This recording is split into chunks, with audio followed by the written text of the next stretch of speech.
Practical number 3 માં બીજો develop a dairy application for Android device where user can add his daily activities which include date, time and task description. After saving task, users should navigate to another activity that display a list of task dates.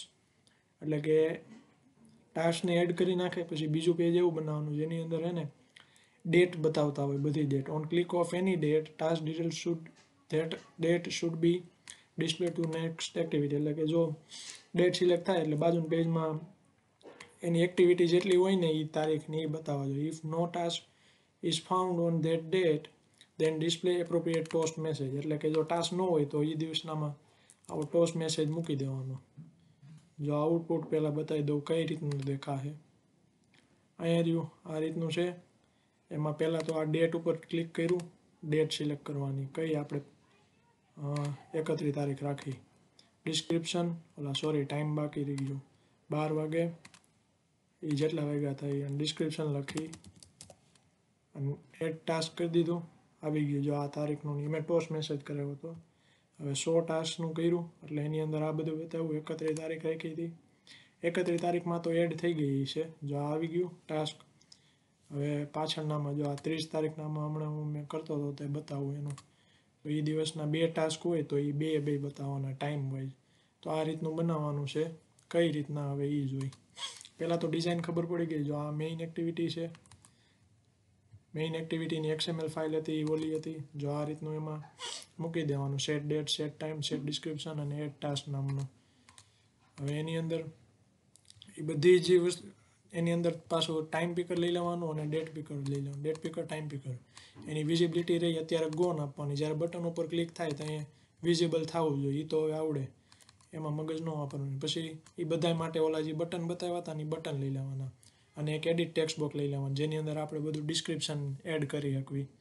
તો હવે main activity ફાઇલમાં આવી. પહેલી વસ્તુ એ કે આની હાટું આપણે ડેટાબેઝનો યુઝ કરવો જોઈએ કેમ કે વેલ્યુઝ જે બધી ડેટાબેઝમાં સ્ટોર થાય. તો એની હાટું પહેલાં ડેટાબેઝ હેલ્પર બનાવી. હેલ્પરની અંદર વર્ઝન આપી દીધું, ડેટાબેઝનું નામ આપી દીધું, ટેબલનું નામ ટેબલ એમ્પ્લોય આપ્યું. પછી આઈડીની અંદર ટેબલ આઈડી, પછી ટેબલની આ જે બધી રહી એની કોલમના નામ છે એ હવે યાદ રહી જાય છે. ન હોય તો આગળ કોઈ વિડીયો બનાવ્યો તો ક્રૂડ ઓપરેશનનો એમાં જઈને જોઈ લો શું કરી આમાં. પછી આ ક્રિએટ ટેબલની ક્વેરી લખ નાખી જેમાં ઇન્ટીજર શું કહેવાય આઈડી રહી ઇન્ટીજર આપી, પ્રાઇમરી કી, ઓટો ઇન્ક્રીમેન્ટ. પછી ટેબલ ડેટ જે રહી ટેક્સ વેલ્યુ લઈ લીધી, નોટ નલ ન લઈ એ હાલે. પછી ટાઈમ લઈ લીધો ટેક્સ ફોર્મેટમાં, ટાસ્ક લઈ લીધો ટેક્સ ફોર્મેટમાં. આ એની ક્રિએટની ક્વેરી થઈ. પછી ક્રિએટની ક્વેરી અહીંયા ઓન ક્રિએટમાં એક્ઝિક્યુટ કરાવી. પછી ઓન અપગ્રેડ નામની મેથડ જે આપણે ઇમ્પ્લિમેન્ટ કરાવી ઓલી 2 વાર એરર આવે ખબર આમાં. અને આ જો અહીંયા એક્સટેન્ડ કરવાના આવે SQLite ઓપન હેલ્પર. ડેટાબેઝ હેલ્પરનો ક્લાસ કોને એક્સટેન્ડ કરે તો કે SQLite ઓપન હેલ્પરને. અહીંયા શરૂઆતમાં ઓલી એરર આવશે એ રાઇટ ક્લિક કરીને આપણે સોલ્વ કરી અહીંયા ઓલું લાલ કલરનો લેમ્પ થઈ જાય. એનાથી પહેલાં આ 2 મેથડ આવશે. પછી કન્સ્ટ્રક્ટર આવશે. કન્સ્ટ્રક્ટરની અંદર અહીંયા પાછળ બહુ બધા પેરામીટર છે એને ઇરેઝ કરી નાખવાના અને એક કન્ટેક્સવાળો એ એક જ રાખવાનો. અને પછી અહીંયા 2 નહીં 3 પેરામીટર એડ કરવાના. પહેલો પેરામીટર ડેટાબેઝનું નામ, બીજી એની ફેક્ટરીમાં નલ આપવાનું, ત્રીજું જે એનું વર્ઝન જોઈ બાય ડિફોલ્ટ 1 ડિક્લેર કરી નાખવાનું. હાઈશ. હવે ડેટાબેઝ મેનેજરમાં આવ્યા. એક તો આમાં આપણે વસ્તુઓ કઈ કરાવી. એક તો ટાસ્કને એડ કરાવી રેડી. તો ટાસ્કને જો એડ કરાવતા હોય તો એની માટે આપણે ઇન્સર્ટની એક મેથડ બનાવવી પડે. અને બીજું શું થાય ટાસ્કને ડિસ્પ્લે કરાવી. અને ટાસ્કને ડિસ્પ્લે કરાવવામાં આપણે કઈ વસ્તુ ધ્યાન રાખવાની તો કે જે તારીખ સિલેક્ટ થઈ હોય ને એ તારીખનો ટાસ્ક જ આપણને બતાવવો જોઈએ. તો સિમ્પલી આપણે ડેટાબેઝ DBMSમાં શું કરતા તો કે વેર ક્લોઝની અંદર ઓલા તારીખનું રિવ્યુ કમ્પેરિઝન કરાવી નાખતા. એ રીતે આમાં એમ જ કરવાનું. પહેલાં જો ઇન્સર્ટનું બતાવી નાખું. આ બધું અત્યારે ડીપમાં નથી જતો એની હાટું તમે આગળના વિડીયો જોઈ લેજો. પહેલું લોંગ આપવાની એને એડ મેથડ. પછી જેટલી વેલ્યુઝ એડ કરવાની છે કોલમ છે એ ઓલી ઓટો ઇન્ક્રીમેન્ટ આપી છે એટલે કાંઈ આપવાનું નથી. પછી કન્ટેન્ટ વેલ્યુઝ નામની ઓલી શું કહેવાય ક્લાસનો ઓબ્જેક્ટ બનાવી નાખવાનો અને એમાં બધી વેલ્યુ એના કોલમના નેમ પ્રમાણેથી સેટ કરી નાખવાની. પછી શું કરવાનું તો કે ઇન્સર્ટ નામની જે મેથડ છે એમાં 3 પેરામીટર આપવાના. પહેલું ટેબલનું નામ, પછી બીજું નલ અને ત્રીજું જે કન્ટેન્ટ વેલ્યુનો આપણે ક્લાસનો ઓબ્જેક્ટ બનાવ્યો હતો ને એની અંદર આ 3 વેલ્યુઝ પુટ કરાવી. આનાથી ઇન્સર્ટનો કોડ થઈ ગયો. હવે કર્સરવાળું ગેટ ડિસ્પ્લેવાળું ગેટ ટાસ્ક આપણે જોવો હોય તો પેરામીટરમાં એક તો એની ડેટ લઈ લેવાની રેડી. જેનાથી શું કરીએ કે જ્યારે આ મેથડ કોલ થાય ને ત્યાં આપણે અહીંયા કોઈ પણ ડેટ પાસ કરી દેવાની. જેમ કે અહીંયા મેં ઓલું બતાવ્યું હતું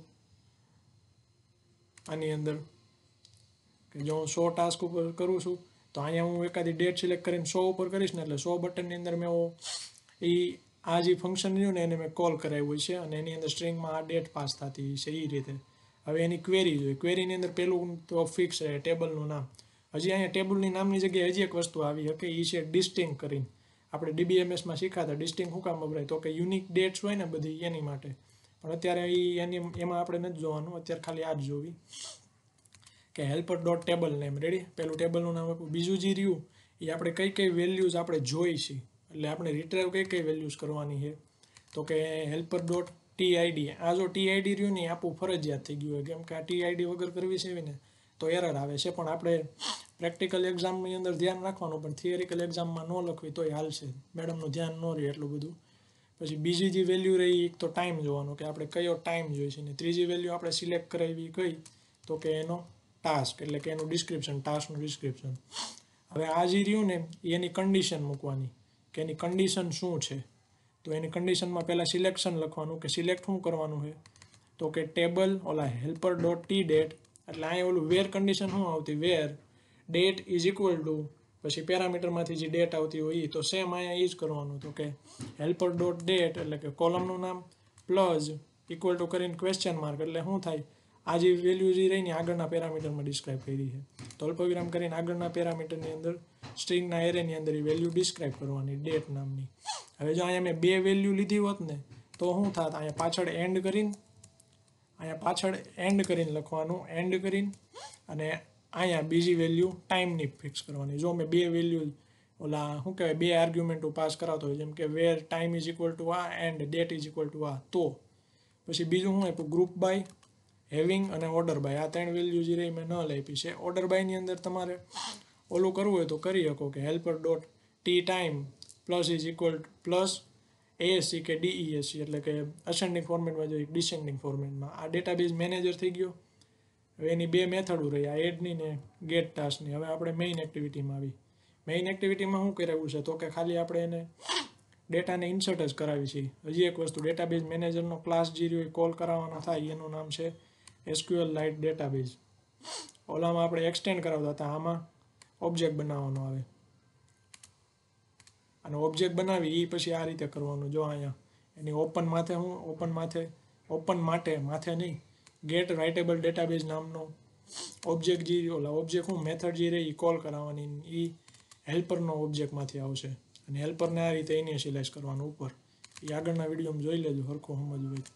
આ મેઇન એક્ટિવિટીમાં એવા એની અંદર બધા બટન જે લઈ લીધા હતા એને ઓલા કરી નાખવાના ઇનિશિયલાઇઝ, પછી ડેટ પિકરને ટાઈમ પિકરને એડિટ ટેક્સ્ટ બોક્સને આ બધી વેલ્યુ રહી અત્યારે ગોનમાં જેવી બટન ઉપર ક્લિક થાય ને એવી શો થાય. પછી ડેટાબેઝ મેનેજરનો ઓબ્જેક્ટ બનાવ્યો, ડેટાબેઝ હેલ્પરનો બનાવ્યો અને સિમ્પલ કર્સર એડેપ્ટર નહીં સિમ્પલ કર્સર એડેપ્ટર ભૂલાય નહીં. આ એડેપ્ટર લીધું પછી આ બધી વેલ્યુ જે રહી એને અહીંયા find by view by ID કરી નાખ્યું. પછી ડેટાબેઝ મેનેજરને ઇનિશિયલાઇઝ કરી નાખ્યું ડેટાબેઝ મેનેજર ડોટ ઓલા ગોળ કાઉન્સની અંદર ધીજ અને હેલ્પરને કરી નાખ્યું. પછી ડેટાબેઝ મેનેજરને ઓપન કરાવવાનો. ઓપનની મેથડ જે રહી આની અંદર બનાવેલી છે અહીંયા જઈને જોઈ લેજો. પછી કેચને આને અમુકનામાં એરર આવશે અમુકનામાં નહીં આવે. મારામાં આવે છે એરર એટલે એને ટ્રાય કેચની અંદર સરાઉન્ડ કરી નાખવાનું. હવે શું થવું જોઈએ બટન ડેટ ઉપર ક્લિક થાય એટલે શું થવું જોઈએ ડેટ પિકર વિઝિબલ થઈ જવું જોઈએ અને બાકીના 2 જો વિઝિબલ હોય તો એ ગોન થઈ જવું જોઈએ. એ રીતના આગળના 2માં એમ જ કરેલું છે. પછી બટન એડ ઉપર ક્લિક થાય એટલે પહેલાં શું કરવાનું તો કે ડેટ પિકર ડાયલોગ લીધું છે તો એક સ્ટ્રિંગ લીધી ડેટ નામની. એની અંદર શું કર્યું date picker dot get year slash કરી નાખ્યું ડેટ પિકર ડોટ ગેટ મંથની વેલ્યુ જે રહી 0 થી સ્ટાર્ટ થાય છે એટલે +1 કરાવી નાખવાનું. સ્લેશ કરાવી નાખ્યું date picker dot get day of month એટલે કે આ જે રહ્યું ને આવી રીતના આપણે ફોર્મેટની અંદર આવી જાય ડેટ આની અંદર. પછી ટાઈમની અંદર સેમ જ કરાવ્યું હોય ટાઈમ મેં સ્ટોર કરાવી નાખ્યો. ત્રીજો ટાસ્ક લીધો. ટાસ્કની અંદર મેં જે પણ ઓલું ટેક્સ્ટ બોક્સની અંદર એડિટ ટેક્સ્ટની અંદર વેલ્યુ લખી છે એ મેં અહીંયા સેવ કરાવી નાખી. પછી લોંગ લીધો long ID is equal to DM dot add data પછી ડેટ ટાઈમ અને ટાસ્ક જે અહીંયા ડેટા મેનેજરમાં ઓબ્જેક્ટ બનાવ્યો હતો એની વેલ્યુ પાસ કરાવી નાખી. જો વેલ્યુ પાસ થાય અને રિટર્નમાં કોઈ આઈડી આપણને 0 કરતાં મોટી રિટર્ન કરે કેમ કે આની અંદર લોંગ મેથડ લીધી છે તો વેલ્યુ જે રહી આપણને રિટર્ન કરશે, લોંગની વેલ્યુ રિટર્ન કરશે. તો જો એ વેલ્યુ જે રહી 0 કરતાં મોટી હોય કેમ ગયું મેઇન એક્ટિવિટીમાં, તો ટોસ મેસેજ પ્રિન્ટ કરાવી નાખવાનો. પછી BTN શો નામનું મેથડ લીધી. BTN શોમાં શું કીધું છે તો કે અહીંયા લખ્યું છે કે પછી એક એવી એક્ટિવિટી લેવાની જેની ઉપર બટન ઉપર ક્લિક કરું ને એટલે બીજા પેજ ઉપર બધી તારીખ બતાવવા જોઈએ. તો તારીખ બતાવવા માટે આપણે શું કર્યું, બીજી એક્ટિવિટીને કોલ કરાવવી પડે. તો એનો કોડ જે રહ્યો એ આની અંદર કર્યો છે. બીજી એક્ટિવિટીનું લેઆઉટ જો આ રીતનું છે. બીજી એક્ટિવિટીના લેઆઉટમાં એક ડેટ પિકર લીધું છે, નીચે બટન શો લીધું. હવે ડેટ પિકરની અંદર સિલેક્ટ થાય એટલે એની જે ડેટ આવે એ આપણે સ્ટ્રિંગ ફોર્મેટમાં લઈ લેવાની અને એને શો બટન ઉપર ક્લિક કરે એટલે બાજુના પેજની અંદર રીડાયરેક્ટ કરવાનું. જો બતાવી દઉં, BTN મેઇન એક્ટિવિટી 2માં આવ્યા, આની અંદર ડેટ પિકર લીધું, બટન લઈ લીધું, એ બેને ઇનિશિયલાઇઝ કરી નાખ્યા, નીચે ગયા. હવે શું કરાવ્યું, બટન ઉપર ક્લિક થાય એટલે શું કરાવવાનું, button date is equal to date picker dot get year, પછી સ્લેશ, આને ઓલું સ્ટ્રિંગ ફોર્મેટમાં મેં કન્વર્ટ કરાવી નાખ્યું, આગળ જેમ કરાવ્યું હતું. આ વધારાનું એક લાગી ગયું, હાલે એમ. એટલું એવું ભૂલ હોય તો એન્ડ્રોઈડ હકાવી લે છે ઘણીવાર. પછી intent I is equal two gate application, અને ત્રીજી એક્ટિવિટીનો અહીંયા ઓલું આપી દીધો ક્લાસ, અને એની અંદર હું પુટ એક્સ્ટ્રા કરીને આ જે વેલ્યુ રહીને એને હું બીજી એક્ટિવિટીમાં પાસ કરાવું, એટલે ત્રીજી એક્ટિવિટીની અંદર ઓલું શો થવું જોઈએ, જે ડેટ રહ્યા ને એ. અને સ્ટાર્ટ એક્ટિવિટી કરીને I3 આપી દીધું, ઓલા I3 હું આઈ આપી દીધું, એટલે ત્રીજી એક્ટિવિટી હવે કોલ થાય. ત્રીજી એક્ટિવિટી માટે કસ્ટમ લિસ્ટ બનાવ્યું છે જેનું ફોર્મેટ કાંઈક આ રીતે, એક અહીંયા ડેટનો ટાઈમ આપેલો છે ને બીજું જે રહ્યું અહીંયા ડેટનું જે ટાસ્ક છે ને એ આપ્યો છે, એ તારીખના. હવે એને આપણે મેઇન એક્ટિવિટી 3માં ગયા, એની અંદર એક લિસ્ટ વ્યૂ લઈ લીધું છે જેની અંદર એ કસ્ટમ લિસ્ટ જે રહ્યું એ એડપ્ટ થાય. હવે શું હતું, મેઇન એક્ટિવિટી 3માં આવ્યા, મેઇન એક્ટિવિટી 3 એની અંદર લીધું લિસ્ટ વ્યૂ LV, પછી લીધું database.dm, પછી એનો હેલ્પરનો, પછી કર્સર, સિમ્પલ કર્સર એડેપ્ટર, પછી આ હતું સ્ટ્રિંગ ફ્રોમ ને ટુ, આપણે આગળ જોઈ ગયા છે ડેટાબેઝ ને ઓલો એક વિડીયો છે એમાં. પછી શું કરાવવાનું, ઇન્ટેન્ટ જે રહ્યું એને ગેટ ઇન્ટેન્ટ કરાવવાનું, એટલે જે બીજી એક્ટિવિટીમાં જે પાસ થઈ છે ને વેલ્યુ આ ઇન્ટેન્ટ નામના સ્ટોર થઈ ગઈ છે. પછી શું કરાવ્યું, string date is equal to I dot, એટલે કે intent dot get string extra. આ પુટ એક્સ્ટ્રા કરાવ્યું હતું, અહીંયા ગેટ સ્ટ્રિંગ એક્સ્ટ્રા કરાવ્યું, અને વેલ્યુનું નામ શું આપ્યું હતું અહીંયા ડેટ, તો અહીંયા તે ડેટ આપવાનું. એટલે આની અંદર જે એક્સ્ટ્રા વેલ્યુઝ થઈ છે ને એ વેલ્યુ હવે આની અંદર સ્ટોર થઈ ગઈ. હવે ડેટ આપણને મળી ગઈ છે, તો હવે શું કરવાનું હોય, તો કે ઓલી જે ક્વેરી હતી એ રન કરાવવાની છે. તો એની હાટું ડીએમનો ઓબ્જેક્ટ બનાવ્યો, હેલ્પરનો ઓબ્જેક્ટ બનાવ્યો, ટ્રાય કેચમાં મૂકી દીધો, અને ડિસ્પ્લે ટાસ્ક નામની મેથડની અંદર વેલ્યુને આપણે ડિસ્પ્લે કરાવશું. તો હવે જો એમાં પહેલું શું કરાવ્યું, તો કે cursor cc is equal to dm dot get task date. Get task નામની ઓલામાં મેથડ છે, યાદ હોય તો બતાવું. ડીએમ મેનેજરમાં ગયા, ગેટ ટાસ્ક નામની, અને પેરામીટર આપ્યો તો ડેટ. હવે એ મેથડ જે રહી અહીંયા ડાયરેક્ટ કોલ થઈ જાય છે. જો અહીંયા ડાયરેક્ટ કોલ થઈ ગઈ, આપણે બટન 100થી ક્લિક કરાવ્યું અહીંયા એક્ટિવિટી 2ની અંદર, અહીંયા આપણે કોલ કરાવી દેવી તો બટન 100ની અંદર આ મેથડને કોલ કરાવી નાખવાની. નકર પછી બીજી એક્ટિવિટીમાં આપણને કીધું છે તો અહીંયા એ રીતે બનાવી નાખ્યું મેં. ડીએમ ડોટ ગેટ ટાસ્ક કરાવ્યું, પછી એડેપ્ટરનો ઓબ્જેક્ટ લીધો, સિમ્પલ કર્સર એડેપ્ટરનો, પછી એને ન્યૂ આપીને સિમ્પલ કર્સર એડેપ્ટર, એમાં 3 પેરામીટર, 3 નહીં બહુ બધા પેરામીટર આપવાના હોય. પેલું જે રહ્યું એ ધીઝ, એટલે કે એપ્લિકેશનનો કન્ટેક્સ આપવાનો. જ્યારે યાદ ન આવે ને અહીંયા કયો કન્ટેક્સ આપવાનો, ત્યાં ગેટ એપ્લિકેશન કન્ટેક્સ આપી દેવાનું. ખાલી ડેટ પિકર ડાયલોગ્સ, ટાઈમ પિકર ડાયલોગ અને એલર્ટ ડાયલોગ્સ એની અંદર જ એક્ટિવિટીનો કોન્ટેક્સ આપે. બાકીના મોટા ભાગની અંદર એપ્લિકેશન કન્ટેક્સ આવેલો જાય છે. પછી બીજું જે રહ્યું એ કઈ રીતનું આપણે ઓલું લિસ્ટમાં બતાવવાનું છે તો એ આપી દેવાનું. ઓલું કસ્ટમ લિસ્ટની જરૂર નથી, ઓલા કસ્ટમ એડેપ્ટરની જરૂર નહીં પડે, ડાયરેક્ટ લિસ્ટનું આપી દેવાનું. ત્રીજું જે પેરામીટર રહ્યું એ છે કર્સર, એટલે કે જ્યાંથી ઓલી બધા વેલ્યુ જે રહી આ ગેટ ટાસ્ક કરશું ને એટલે બધી વેલ્યુ એક કર્સરની અંદર સ્ટોર થઈ જાય. આ કર્સરમાં સ્ટોર થઈ ગઈ. અને ગેટ ટાસ્ક જે રહી ડિસ્પ્લેની મેથડ જે હોય ને હંમેશા કર્સરથી જ બનાવવાની. જો અહીંયા રહી આ કર્સરથી બનાવી મેથડ, એટલે રિટર્નમાં કર્સર થાય તો કર્સરને આપણે રિટર્ન કરાવી દીધો, આ કર્સરમાં સ્ટોર કરાવ્યો, એ કર્સરની વેલ્યુ આપી. પછી ફ્રોમ અને ટુ આપવાની, એટલે કે કઈ કોલમમાંથી વેલ્યુ લીધેલી છે, તો કે હેલ્પર ડોટ ટાઈમ નેલ ને કા.